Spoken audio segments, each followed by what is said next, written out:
नमस्कार, मी सुरेश चव्हाण. आपण बघत आहात न्यूज 24 महाराष्ट्र लाईव्ह नाशिक. गाथा श्री शक्तीची या कार्यक्रमामध्ये आपण विविध महिलांना आमंत्रित करत असतो आणि त्यांच्याकडनं ते ज्या क्षेत्रात काम करतात त्याबद्दल माहिती जाणून घेत असतो. खर तर एखादी महिला आपल्या क्षेत्रामध्ये नावलौकिक करत असते, परंतु त्याच्यामागे एक संघर्ष असतो, त्यांचा एक प्रवास असतो आणि अशा पद्धतीने खर तर एक समाजासाठी, समाजातील महिलांसाठी त्या आदर्श म्हणून ठरत असतात. आणि आज देखील आपल्या या स्टुडिओमध्ये, या कार्यक्रमामध्ये असंच एक व्यक्तिमत्व आलेले आहे. खर तर 300 ते 400 संस्थांनी त्यांना आजपर्यंत सन्मानित केलेलं आहे. नवे नवे त्यांचं कार्य जर बघायला गेलं तर विविध क्षेत्रामध्ये देखील आहे.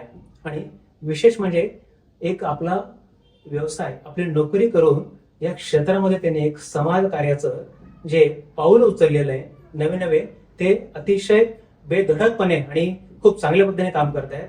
असं व्यक्ती म्हणजे सौ चेतना सेवक मॅडम. खर तर त्यांची एक संस्था आहे, श्री राधिका फाउंडेशन बहुउद्देशीय संस्था. त्याच्या संस्थापिका अध्यक्ष आहेत. सर्वप्रथम मॅडम, या कार्यक्रमात आपलं खूप खूप स्वागत. प्रेक्षकांसाठी आधी आपला परिचय, नंतर आपण सुरुवात करूया. नमस्कार, मी चेतना सेवक. मूळचे मी अंमळनेरचे आहे, पण 19 ते 20 वर्षापासून माझं वास्तव्य हे नाशिकमध्येच आहे. मी खूप विचार करून सुद्धा असं झालं नव्हतं की मी ह्या पातळीपर्यंत पोहोचेल आणि मी तिथं पोहोचली आहे. मला खूप आनंद आहे. तर सर्वप्रथम याबद्दल मी माझ्या आई वडिलांचे खूप आभार मानते की त्यांनी मला एक मुलगी म्हणून जन्माला घातलं. धन्यवाद मम्मी पप्पा. नक्कीच मॅम. खरं तर असं एक व्यक्तिमत्व नाशिकमध्ये आहे की ज्यांचं कार्याचा आलेख जर बघितला आपण किंवा त्यांची सुरुवात जर बघायला गेलं तर नक्कीच त्यांच्याकडे बघून दुसऱ्याने एक आपण देखील असं काम करू शकतो, ही प्रेरणा घेण्यासारखं तुमचं कार्य आहे. आता आम्हाला ऐकायला आवडेल की मॅम, मला सामाजिक क्षेत्रामध्ये काम करायचं आहे, परंतु ती सुरुवात कशी झाली? सर्वप्रथम मी आजपासून जर 20-25 वर्ष मागे गेलो तर मी माझ्या 2 छोट्या मुलांसह नाशिकमध्ये आली होती. म्हणजे हार्डली माझी मुलगी 7-8 वर्षाचीच होती. तर त्यावेळेस मी तिला सांभाळू की त्या दोघांचं पोट भरू की मी स्वतः काय करू. पण मी बघितलं, मी सुरुवातीपासून खूप बेधडक होती, त्यामुळे मी आत्महत्या हा विचार तर कधीच येणार नव्हता. त्यानंतर मी आई वडिलांशी संगनमत केलं. मग काही दिवस मी माझ्या मुलांना आई वडिलांकडे ठेवलं. मी 24 तासांपैकी मी 20 तास काम करत होती, 4 तास आराम करत होती. तेही शरीर थकतं आणि दुसऱ्या दिवशी मला परत उभं राहायचं आहे. असं करत करत मी खूप बघितलं की अरे, जे रस्त्यावरचे भिकारी असतात त्यांच्यापेक्षा तुम्ही खूप चांगली आहे, असा विचार करून मी पाऊल पुढे पुढे चालत गेली. आणि सामाजिक क्षेत्रात येण्यासाठी असं आहे की जे काही मी आणि माझ्या मुलांनी अनुभवलं किंवा सोचलं ते अजून कोणी सोसू नये, त्यांच्यासाठी मी एक आई म्हणून पुढे जावं, हेच माझं. जसं सिंधुताई सपकाळ नेहमी म्हणतात की आपण आपल्या मुलांना कोणीही शिकवतं रे, पण दुसऱ्यांच्या पोरांना शिकवून बघा, म्हणजे माई म्हणणं काय किती सोपं आहे का अवघड आहे हे समजेल. तर मला नक्कीच आवडेल की मी दुसऱ्यांच्या मुलांना आपलं मूल म्हणून समजेल आणि शिकवेल. तसंच मी आजपर्यंत खूप मुलांना दत्तक घेतलं आहे आणि मी त्यांचं शिक्षण सुद्धा चांगल्या पद्धतीने करत आहे. काय होतं, आपण ज्यावेळेस या क्षेत्राला सुरुवात करतो त्यावेळेस नक्कीच एक विरोध म्हणण्यापेक्षा पहिला प्रश्न हा घरातूनच असतो आपल्याला की समाज कार्य करण्यासाठी संपूर्ण जग पडलेलं आहे, परंतु आपल्याला आपला परिवार महत्वाचा आहे, आपलं शिक्षण महत्वाचं आहे, आपला मुलांचं शिक्षण महत्वाचं आहे, आपला संसार महत्वाचा आहे. अशा वेळेस आपल्याकडे नेमकं आपल्या घरी काय भावना होती? ऍक्च्युली माझे आई वडील, म्हणजे माझी आई पण समाजकार्य आणि राजकारण ह्या दोन्ही याच्यात होती. माझे वडील सुद्धा होते. माझे वडील मला नेहमी म्हणायचे, चेतना तू पुढे हो, मी तुझ्या मागे आहे. त्यामुळे मला इतका मोठा आशीर्वाद आणि पाठबळ माझ्या मागे होतं. जसं स्वामी समर्थ म्हणतात ना की तू पुढे हो, मी तुमच्या पाठीशी आहे, तसं माझे वडीलच माझ्या स्वामी समर्थांच्याच रूपाने माझ्याशी होते. त्यामुळे मी बेधडकपणाने काम करायची, पण मी सत्यात काम करत होते, त्यामुळे मी कुणाला भीत नव्हते. मी आजही भीते तर फक्त आई वडिलांनाच भीते, बाकी मी कुणालाही घाबरत नाही. नक्कीच नक्कीच. ही भूमिका फार महत्वाची असते, कारण सपोर्ट असणं खूप गरजेचं असलं आणि सपोर्ट आणि आशीर्वाद ते तुम्हाला दोन्ही रूपाने होते. म्हणून जर बघितलं तुम्ही ह्या कार्याला सुरुवात करू शकला. आपलं फाउंडेशन खूप चांगल्या पद्धतीने काम करते. नाशिकमध्ये श्री राधिका फाउंडेशन म्हटलं की साहजिक आहे मॅमचं नाव आणि मॅमचं कार्य हे सगळ्यांना दिसत असतं. स्थापना कधी झाली, कशी सुरुवात झाली? स्थापना म्हणजे तसं बघायला गेलं तर मी 7-8 वर्षापासून ह्याची स्थापना झालेली आहे. पण मी करोना काळात जे बघितलं आणि जे कार्य केलं, करोनाच्या अगोदर लोकांना मी फक्त एक चेतना आहे, कारण की चेतना नावात पण भरपूर काही आहे, म्हणून मला सगळे चेतना नावानेच ओळखायचे. पण करोना काळात माझं कार्य बघितल्यानंतर लोकांना की चेतना आणि राधिका हे दोन्ही व्यक्तिमत्व एकच आहे. आजही मला कोणी म्हणतं राधिका मॅडम, मला चेतना मॅडमला भेटायचं आहे. म्हटलं त्या दोघी मीच आहेत. तर त्यानंतर त्या करोना काळानंतर जी मी पुढे चालली, आजपर्यंत मी मागे बघूनच नाही. नक्कीच नक्कीच. जसं आता आपण उल्लेख केला, कोरोना काळ सर्वांसाठी अतिशय म्हणजे घाबरणारा किंवा नको ते दृश्य दाखवणारा तो काळ होता. सर्वच लोक त्यामध्ये त्रस्त झाली होती. पण अशा कठीण काळामध्ये आपण आपल्यासाठी न जगता आपण त्या काळात कोरोना काळामध्ये खूप काही काम केलं. हो. तर त्याच्यातल्या काही गोष्टी आम्हाला ऐकायला खूप आवडतील. मी पंचवटी मधली आहे. पंचवटीतली सेवाकुंज ह्या परिसरामधली आहे. आमच्याच परिसरामध्ये सतनाम राजपूत राहतात. तर ते सुद्धा खूप चांगले सोशल वर्कर आहेत. तर त्यांनी म्हणजे आम्ही एकत्रित आमच्या पूर्ण गल्लीने एक वसा घेतला होता की आपल्याला होईल तितकं शक्य आपण अन्नदान करावं, कारण की लोक बाहेर गावी जात आहेत. तर आम्ही सर्वांनी मिळून एक ध्येय म्हणा किंवा आमच्या मनाशी ते बाळगून घेतलं की स्वतःचा जीवाचा पर्वा न करता आपण त्यांची पर्वा करायची. आम्ही सकाळी 2000 आणि संध्याकाळी 2000 पोळ्या आम्ही आमच्या पूर्ण बिल्डिंगच्या बायका, गल्लीतल्या बायका मिळून बनवायचो. सकाळी आम्ही एकदा टेरेसवर बसलो की आम्ही रात्रीच घरी उतरायचो. दिवसभर आम्ही पोळ्या करायचो. एक म्हणजे अलटून पलटून, कोणी आता तू बसल्यानंतर तू, म्हणजे असं करत करत आमची 50 बायकांची टीम होती. आम्ही पूर्ण बायकांनी तो वसा घेऊन आणि आम्ही पुढे चाललो. त्यात आम्हाला सतनाम राजपूत भाऊंनी खूप साथ दिली. तसंच आमच्या गल्लीतल्या सगळ्या मेंबरांनी पण आम्हाला खूप साथ दिली. आम्हाला म्हणजे आम्ही जे आजारी लोक होते तर ते बाहेर निघू शकत नव्हते, आम्ही त्यांच्या घराच्या बाहेर सुद्धा इव्हन टिफिन ठेवत होतो. अशी सुद्धा कार्य केली. जे परतीच्या प्रवासात होते त्यांना सुद्धा आम्ही मग नंतर आम्ही चणे भिजवून ठेवायचो, निंबू सरबत बनवायचो, ते त्यांना द्यायचो. कारण की निंबू सरबत हे असं आहे की त्यावेळेस ऊन पण पडत होतं. निंबू सरबतमुळे त्यांना एक एनर्जी यायची चालण्यासाठीची, कारण की गाड्या वगैरे सर्व बंद झालेल्या होत्या. आणि चणे घातले म्हणजे थोडस त्याने पण चण्याने स्ट्रॉंग येतं, त्यामुळे आम्ही चणे आणि ते देत होतो. नक्कीच. आणि त्यावेळेस अशा कठीण काळामध्ये आपण काम केलं आणि नक्कीच त्या लोकांना खरा आधार मिळाला आपल्या ह्या माध्यमातून, कामाच्या माध्यमातून. याबरोबरच मॅडम काही आश्रमांशी जोडल्या गेलेल्या आहेत आणि खूप चांगल्या पद्धतीने तिथे देखील जाणं आणि सेवा देणं. खरं तर त्यांच्या नावातच सेवक धर्म जसं म्हणतो आपण, एखादा मनुष्य पाळत असतो आणि त्या नावाला साजेसं असं तुमचं कर्तृत्व आहे. आश्रमात आपलं जाणं येणं असतं, विविध आश्रमात, एका आश्रमात नाही विविध आश्रमामध्ये. तिथला काय अनुभव तुमचा? तिथलं आता जनरली मी म्हणजे आता 2-4 दिवसापूर्वी किंवा 8 दिवसापूर्वीच सांगते. एक कालचंच उदाहरण देते तुम्हाला. अगदी काल मी वात्सल्य वृद्धाश्रम आहे सतीश सोनारांचा. तर त्यावेळेस मी म्हणजे जेव्हा आता रक्षाबंधन होतं त्यावेळेस मी तिथं रक्षाबंधनाचा प्रोग्राम पण सेलिब्रेट केला होता. तर तिथे मी गेल्यानंतर लगेच तिथे एक सरिता नावाची एक मुलगी आहे. ती मला म्हणे, ताई तू आमच्या हातावर मेहंदी काढून द्यायला होती, अजूनपर्यंत का आली नाही? म्हटलं मी रविवारी लगेच येते. म्हणजे त्यांना मी एक फॅमिली मेंबर म्हणून अटॅच झालेली आहे प्रत्येक आश्रमाशी. त्यानंतर आपण वेदिका आश्रम जे बघितलं पंचवटीमध्येच आहे, ती तिथे एक 108 वर्षांची आजी आहे. तर ती आजी लवकर कुणाला ओळखत नाही, पण माझ्या जेवढे फाउंडेशन मेंबर तिथे जातात तर ती त्यांना एकत्रित गळ्याशी घेते. इव्हन मी गेल्यानंतर पहिले माझी चौकशी करण्याच्या अगोदर माझ्या नातवाची चौकशी करते की उसको नाही लाया क्या. म्हणजे इतकी मी अटॅच झाली की माझे फॅमिली मेंबर सुद्धा त्यांच्याशी अटॅच झालेले आहेत. असे आश्रम म्हणजे एक फॅमिली म्हणून मी त्या आश्रमामध्ये जोडल्या गेलेली आहे. आणि काही आश्रमात तर मला मानसकन्या म्हणून सुद्धा मान मिळालेला आहे. असे पण काही आश्रम आहे. काही ठिकाणी बहीण नातं लावतात, काही मुलगी नातं लावतात, आणि यातच मी भरून पावलेली आहे. सर्वस्व मिळालंय मला.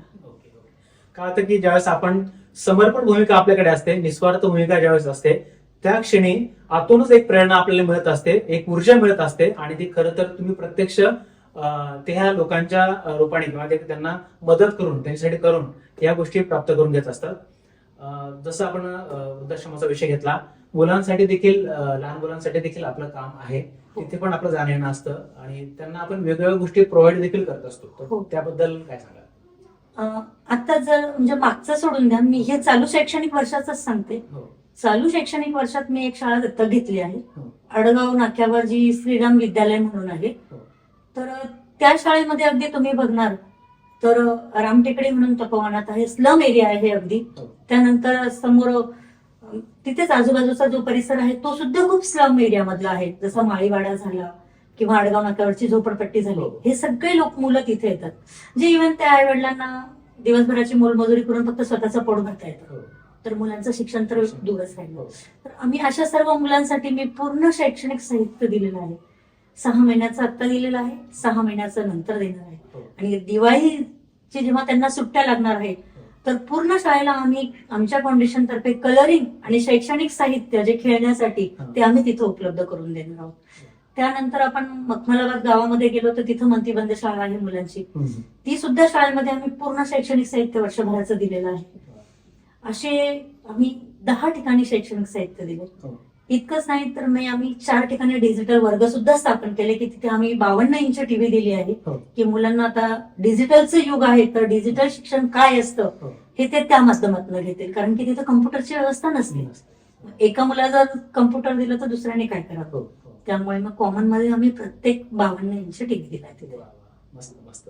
खरं तर ज्याची जी नीड असेल ती ओळखून तुम्ही त्या पद्धतीने काम करत असतात, हे फार महत्वाचं आहे. अजून एक गोष्ट त्यांची अजून मला आवर्जून सांगावीशी वाटते. खरं तर मी नेहमी प्रत्येक मुलाखतीत सांगत असतो की आपला जन्म भारतात आहे, भारत सारख्या देशात आपला जन्म आहे आणि त्यातही विशेष करून महाराष्ट्रामध्ये की जिथे आपल्याला सांस्कृतिक वारसा आहे, संतांची भूमी.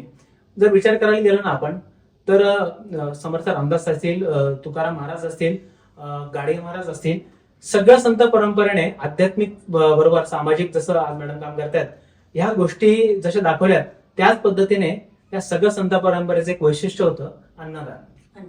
खरं तर प्रचंड प्रमाणात त्यांना ती भूक स्वतःकडे न दिसता समोरच्या व्यक्तीत दिसायची आणि त्या पद्धतीने सुरुवातीपासून तो वारसा आजही लोक चालवत आहेत. आणि त्यातलंच एक उदाहरण म्हणजे चेतना मॅम. अन्नदानासारखं काम देखील त्यांनी खूप चांगल्या पद्धतीने केलंय, त्याबद्दल देखील ऐकायला आवडेल. मी दर महिन्यात अन्नदान का करते, मी महिन्यात आम्ही 2दा अन्नदान करतो. एकाच आश्रमात नव्हे तर आम्ही वेगवेगळ्या ठिकाणी आश्रमात करतो. कारण की जेव्हा आपण रस्त्याने कधी चाललो तर त्याच्या ताटात अर्धी पोळीच असते, पण आपण घरी आल्यानंतर आपण पोटभर जेवण करतो आणि कधी अर्धी पोळी उरली तर आपण म्हणतो अरे ती खराब झाली, जाऊ दे टाकून दे. पण ती अर्धी पोळी त्यांना नशिबात येत नाही. त्यामुळे तो विचार करून की अरे आपल्याकडनं नाही होत ना, आपण शेवटी अन्नदान हे महादान असतं आणि त्यापेक्षा मोठा आशीर्वाद कोणताच नाही आहे. कारण की त्यांची भूक जर मिटली तर तो जो आशीर्वाद देणार आहे तर तो स्वतः तोंडाने नाही बोलणार आहे, तर तो मनाने देणार आहे. आणि तो मनाचा आशीर्वाद आपल्याला कुठे ना कुठे तो उपयोगी पडेल. जर मला चांगला आशीर्वाद मिळाला तर मी आज 10 आश्रमांसोबत काम करते, उद्या 20 आश्रमांसोबत करेन. त्यासाठी मला त्यांचा आशीर्वाद खूप महत्वाचा आहे. नक्कीच. कार्य हे चालू असतं, आपला प्रवास सुरू असतो, खडतर प्रवास असतो, कारण समाज कार्य करणं सोपं देखील नाही. म्हणजे त्या समाजाबद्दल आधी तळमळ असणं गरजेचं असतं आणि जर ती तळमळ असली की मग ते कार्य आपल्याकडनं आपल्या हातून घडत असतं. ह्या सगळ्या कार्याचा आलेख पाहता आणि सगळं काम बघता विविध संस्थांनी आपल्याला सन्मानित केलेलं आहे, बरेच पुरस्कार देखील आपल्याला मिळाले, त्याच्याबद्दल काय सांगाल? सर्वप्रथम तर सांगा असं की म्हणतात ना कार्याची पोचपावती असते, पुरस्कार ही कार्याची पोचपावती. तर त्यांना कुठेतरी माझं कार्य दिसलं असेल की ह्या चांगलं कार्य करतात, त्यामुळे त्यांनी मला पुरस्कृत केलं. इव्हन माझा कार्याचा एकदम जर छोटा आलेख सांगायचा म्हटलं, म्हणजे जर सांगायला बोलली तर 2 तासही अपूर्ण पडतील, पण मग एकदम शॉर्ट मध्ये सांगते की मी आजपर्यंत अशांसोबत काम केलेलं आहे की जे स्लम आहेत. आणि मला स्लम एरियाशी का जोडल्या गेली आहे ते की मी निफाड सारख्या छोट्या गावातनं आलेली आहे. आज जेव्हा मी लग्न होऊन बाहेर गेली तेव्हा निफाड गावात काहीच नव्हतं, आजपासून 40 वर्षापूर्वी. तर मी ते अनुभवलं आहे, जातीने बघितलं आहे. तर मला असं वाटतंय की आज त्या गावामध्ये तशी दुरावस्था कोणाची व्हावी नाही, म्हणून जिथे माझी गरज आहे कोणी मला हाक मारली तर मी लगेच तिथे तत्परतेने पुढे जाते. आणि त्या तत्परतेचीच पावती मला आज एवढी मिळालेली आहे की त्यांनी बघितलंय की नाही चेतनाताई तिथे आल्या, म्हणजे कोणत्या ना कोणत्या संस्थेने त्यांना तिथे सांगितलं, त्यामुळे त्या संस्थेने माझं नाव पुढे केलं आणि मला तो पुरस्कार मिळाला आहे. पेठ सारख्या छोट्या छोट्या गावांमध्ये की जिथे गाडी सुद्धा जात नाही, इव्हन माझी खासदार आहेत त्यांना सुद्धा पायी पायी त्या गावात नेलं आणि त्यांना तिथली दुरावस्था दाखवली की बघा इतके मोठे मोठे दगड आहे, इथे रस्ते नाहीयेत, तर ह्या मुलांनी शाळेत कसं जायचं आणि त्या बायकांनी काम कुठे करायचं. त्यामुळे मग आम्ही त्या बायकांना सुद्धा रोजगार उपलब्ध करून दिला. आणि आज मी सुद्धा महिलांना पिशव्यांच्या रूपाने रोजगार, कारण की प्लास्टिक बंदी झालेली आहे, त्यामुळे प्रत्येक ठिकाणी कापडी पिशवी वापरणं गरजेचं आहे. तर आमच्या फाउंडेशन तर्फे महिन्यातनं 7,000 पिशव्या जातात आणि तो महिलांना एक रोजगार उपलब्ध करून दिलेला आहे. जसं त्यांनी सांगितलं ना की बाबा कार्याची दखल घेतली जाते, पुरस्कार मिळतो, पण पुरस्कार मिळाल्यानंतर आपली जबाबदारी वाढत असते आणि त्या जबाबदारीचं जर भान असेल तर नक्कीच आपण ते काम अधिक प्रामाणिकपणे करत असतो आणि हे त्यांच्या कार्यातनं सिद्ध होत असतं नेहमी. आता मी जर आपल्या परिवाराकडे येणार, काय होतं की आपण या सगळ्या कामकाजामध्ये एवढे बिझी असतो, आपण जॉब करून ह्या सगळ्या गोष्टी करत असतात, त्याच्यामुळे सामाजिक कामे, त्याच्यानंतर आपल्या व्यवसाय धंदा नोकरी आहे, परिवाराकडे लक्ष देणं कसं होतं, वेळ कसा दिला जातो? ऍक्च्युली माझ्या परिवारात आता सर्वच आहेत. इव्हन म्हणजे सांगायचं म्हटलं तर माझा छोटासा नातू आहे 4-5 वर्षाचा. तर आधी तर तो म्हणजे जेव्हा मी अगोदरपासून काम करते, जेव्हा माझ्या घरात सुनबाई नव्हती, एक मुलगा एक मुलगीच असल्यामुळे माझी मुलगी पण अब्रॉडला होती, रशियाला, ती MBBS साठी तिकडे होती, जस्ट न्यू मॅरिड आहे आता. तर त्यामुळे तीही घरी नव्हती, मुलगा पण जॉबला जातो, आम्ही सर्व जॉब पर्सन आहेत. तर मग घरात कोणी नसायचं, त्यामुळे मला फ्री टाइम राहायचा. पण ज्या दिवशी सुनबाई घरात आली तर माझी जबाबदारी थोडीशी वाढली, कारण की दुसऱ्यांची मुलगी घरात आणलेली आहे, तिला सुखी ठेवणं आहे. त्यामुळे काही महिने माझं थोडंसं दुर्लक्ष झालं. पण मग नंतर मग ती स्वतः म्हणायची की मम्मी जी आपको काम है ना तो आप आपका काम करो, मैं पूरा घर संभालती हूँ. तिने एका शब्दात माझं मन जिंकून घेतलं. त्यामुळे मला इतकं फ्रीडम मिळालं की ती माझ्या हातात जेव्हा ऑफिसला निघते तर पूर्ण डब्बा देते, जेव्हा मी सोशल वर्क करून येते तर तुम्ही थकले असतील तर तुमचे पाय दुखतात, डोकं दुखतात, तेल लावून देऊ का, पाय दाबून देऊ का, म्हणजे इव्हन तिथपर्यंत ती माझी सेवा करते. म्हणजे मला सुनाच्या रूपात मुलगीच भेटलेली असं म्हणायला पण वावगं नाही. आणि मला पूर्ण सपोर्ट आहे माझ्या परिवारातनं. तर तो सपोर्ट खूप महत्वाचा असतो की जर आपल्याला परिवार, आणि मी सोशल वर्क करणाऱ्या प्रत्येक महिलेला एक सांगेल की सर्वप्रथम परिवार येतो, त्यानंतर आपण जो जॉब करतो ते येतं, आणि 3 नंबरला आपण सोशल वर्क येतं. कारण की जर परिवाराची साथ असेल तर आपण कामकाज व्यवस्थित करू, कामकाज असेल तर आपल्या हातात पैसा असेल, आणि पैसा असेल तर आपण बिनधास्तपणे सोशल वर्क करू शकतो. तर ह्या तिन्ही गोष्टी सांभाळा आणि सोशल वर्क बिनधास्तपणे करा. खरं तर एक फार नशिबाचा भाग असतो, कारण अशा वेळेस सगळा परिवार एकत्र असणं आणि त्या परिवाराची साथ मिळणं. त्यात तुम्ही आता सुनबाईचा एवढं म्हणजे कौतुक केलंय आणि इंटरव्ह्यू बघितल्यानंतर त्यांना वाटेल की आता आपली जबाबदारी वाढली आहे, आता आपल्याला तसं अजून चांगलं राहणं हे अपेक्षित असेल. आता या पुढच्या तुमच्या प्रोसेसकडे नवीन आम्हाला काय अजून एखादा उपक्रम बघायला मिळणार आहे किंवा अजून काय प्लॅनिंग, संकल्प काय अजून? एक आहे तर तो उद्याचाच कार्यक्रम आहे माझा, की वात्सल्य म्हणजे उद्या घटस्थापना आहे, पहिली माळ आहे. तर तो म्हणतात ना चांगला सुमुहूर्त आहे, तर त्याच मुहूर्तावर मी जे वात्सल्य आश्रम, म्हणजे जिथली मी सतीश भाऊ सोनार यांची बहीण आहे हक्काची, की काही राहिलं की ते मला आवर्जून फोन करतात. तर त्या आश्रमामध्ये मी प्रत्येक आजी बाबांना म्हणजे आपण काहीतरी एक छोटंसं गिफ्ट देणार आहोत, ते सरप्राईज आहे. आणि प्रत्येक आजींच्या हातावर मेहंदी काढायची आहे, त्यांच्यासोबत गरबा खेळायचा आहे. कारण की आपण बघतो की आपण आपल्या सोबतच गरबा खेळतो, की जे आपले समवयस्कर असतील त्यांच्यासोबत जाऊन गरबा खेळू, जसे पती पत्नी असले, भाऊ बहीण असतील किंवा फ्रेंड सर्कलमध्ये असतील. पण त्यांचंही मन होतं ना कुठेतरी की आपण पण राजदांडिया खेळावा, गरबा खेळावा, मग त्यांचंही मन कुठेतरी रमावं, त्यासाठी मी हा उपक्रम घेतला आहे. सेकंड, आम्ही मंगळवारी घेतो आहोत की रॅम्प वॉक. आपण बघतोय सध्या खूप फॅशनचं जग पुढे गेलंय, पण त्यांचंही मन आहे की त्यावेळेस रॅम्प वॉक हा प्रकार नव्हता, मग त्यांच्या मनातल्या इच्छा दाबून का ठेवाव्यात, म्हणून आपण त्यांच्यासाठी सुद्धा रॅम्प वॉक हा घेणार आहोत. त्यानंतर 29 तारखेला मी नवदुर्गा पुरस्कार ठेवलेला आहे, तर तो मी सर्व स्लम एरियातल्या महिला, ज्या कोणी सरपंच झाले असेल, कोणी तलाठी असेल, कोणी खेळाडू असेल, किंवा कोणी एखादी तिथली सोशल वर्कर असेल की तिने एक दुसऱ्यांच्या मदतीने कुणाला तरी पुढे नेलं असेल, तर अशा महिलांना आपण शोधून शोधून पुरस्कार देणार आहोत. आणि सर्वप्रथम मला निर्भयातल्या महिलांना पुरस्कार द्यायला आवडेल, कारण की ती सुद्धा एक घर परिवार सगळं सांभाळून पोलीस पथक सांभाळते आहे हो. आणि त्यांची ड्युटी म्हटली तर खूप हार्ड असते. त्यामुळे मला आवर्जून त्यातल्या महिलांना घ्यायला आवडत आहे आणि मी त्यांना सुद्धा पुरस्कृत करणार आहे. खरंच अतिशय कौतुकास्पद असं तुमचं हे उपक्रमाचं नियोजन म्हणता येईल आणि त्याला प्रतिसाद देखील त्याच प्रमाणात मिळेल. आता मी जाता शेवटच्या प्रश्नाकडे आहे ना, की बऱ्याचशा महिला आणि तरुणी अशा आहेत की सध्याची परिस्थिती बघता, मग ते आर्थिक असेल मानसिक असेल, वेगवेगळ्या जर परिस्थितीने मनुष्य, विशेष करून स्त्रिया, महिला, तरुणी, तर कुठेतरी डिस्टर्ब झालेलं आहे. डिप्रेशन सारख्या प्रकारे मानसिक खच्चीकरण कुठेतरी झालेलं आहे. हो. तुमच्याकडे बघून नक्कीच त्यांना एक ऊर्जा मिळणार आहे, परंतु ती मानसिकता कुठेतरी अशी झाली की आता मला ते आयुष्यच नकोय, मला थांबायचंय, मला नकोय. वेगवेगळे इश्यू आहेत प्रत्येकाचे. हो. जाता जाता काय आव्हान कराल, काय सांगाल की त्याच्यातनं बाहेर पडून जर एक चेतना सेवक मॅडम एक संस्था फाउंडेशनची स्थापना करून अशा पद्धतीने काम करू शकते, तर मी का नाही? तर आत्महत्येसारखे विचार आहे, डिप्रेशन सारखे विचार आहे, नको ते विचार आहे, तर याबद्दल काय सांगाल? हा, मी आता सध्या आत्महत्या हा प्रकार खूप होतो आहे. हो. तर मी त्या मुलींना किंवा त्या बायकांना, कारण की म्हणजे मुलींच्या सोबत बायकांचा आणि मुलांचाही हा प्रकार आहे, बरोबर. म्हणजे सर्व आहे त्यात, सर्वांचा समावेश आहे. तर मी सर्वांना आवर्जून एकच सांगू शकते की तुम्ही जर डिप्रेशन मध्ये आला असाल तर तुम्ही फक्त एकच कार्य करा, स्वतःला एका खोलीत बंद करा. जर तुमच्याकडनं तसं होत नसेल तर तुम्ही कुठेतरी आउटिंगला जा.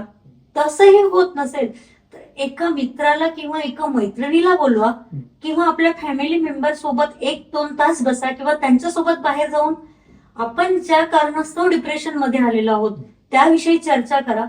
मी म्हणते 100% नाही, 110% त्यातनं मार्ग निघेल आणि आत्महत्या हा प्रकार नक्कीच बंद होईल. आपण शेतकरी लोकांचं सुद्धा बघतो आहे की ते पिकांमुळे किंवा माझं ह्या वेळेस पाऊस पडला नाही किंवा अतिवृष्टी झाली त्यामुळे नुकसान झालं.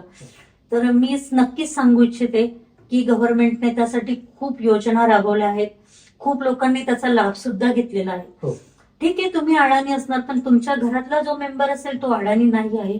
किंवा तुम्ही एखाद्या, आता बहुतेक ठिकाणी बघा भाजपचं ऑफिस आहे, त्यानंतर बघणार तर शिवसेनेचं ऑफिस आहे, म्हणजे जितके पण पक्ष आहे प्रत्येक पक्षांचे ऑफिस आहे. हो. तुम्ही त्या पक्षांच्या एखाद्या कार्यकर्त्याला जाऊन सुद्धा जर भेटले तर ते कार्यकर्ते सुद्धा, कारण की त्यांना निवडणुकीसाठी ह्या गोष्टी लागतातच, तर त्यामुळे ते सुद्धा ह्या गोष्टींचा त्यांना चांगल्या प्रकारे माहिती देतात.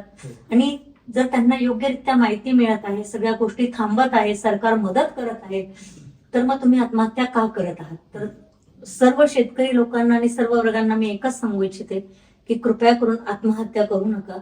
कुठेतरी आउटिंगला जा, जेणेकरून तुमचं जे मन डिप्रेशन मध्ये असेल तर ते आनंदात जाईल. मित्राबरोबर जा, मैत्रिणीबरोबर जा, परिवारासोबत जा, पण कुठेतरी जा आणि मन रमवा. तुम्ही नक्कीच दुसऱ्या दिवशी डिप्रेशन मधनं बाहेर पडणार. नक्कीच मॅम. आणि मी अजूनही प्रेक्षकांना आवर्जून सांगेन, विशेष करून महिला वर्गाला, की आपली श्री राधिका फाउंडेशन विविध जसं मगाशी उल्लेख केला की रोजगार देखील एक आपण प्राप्त करून देतो. काही महिलांना, तरुणांना जर आपल्याशी संपर्क करायचा असेल की बाबा एखादी समस्या असेल किंवा मदत लागत असेल तर ते नक्कीच आपल्याला कॉन्टॅक्ट करू शकतो. त्याबद्दल जरा एक सांगा, म्हणजे त्यांना सोयीस्कर होईल संपर्कासाठी. ज्यांनाही कुणाला, म्हणजे मी इव्हन सांगते की मी काउन्सिलिंग सुद्धा करते.